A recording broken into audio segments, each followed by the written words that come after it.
السلام عليكم ورحمة الله وبركاته. كيف حالكم شباب؟ إن شاء الله يا رب تكونوا بخير. حلقتنا لهذا اليوم إن شاء الله ستكون استعراض لشراب مقدم من شركة SDI سامراء العراق، الشركة العالمية لصناعة الأدوية والمستلزمات الطبية. الشراب فعال جدا واسم التجاري هو توسيرام. شراب يستخدم لمعالجة السعال، مكون من تركيبة عديدة من المواد الكيميائية اللي هو انتي توسيف، طبعا مثل ما ذكرنا انتي توسيف، برونكوديلاتور.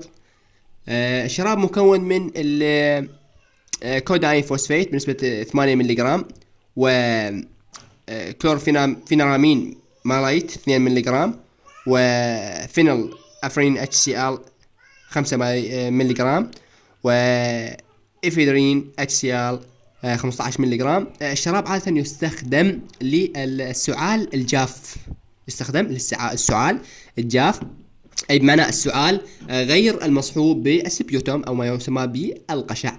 الشراب فعال جدا طبعا جدا، كثير الاستخدام وله طلبية عالية جدا. أعتقد ما نسيت شيء. تذكرت، يعطى كالعادة 3 مرات إلى 4 بعد الأكل. والسلام عليكم ورحمة الله وبركاته.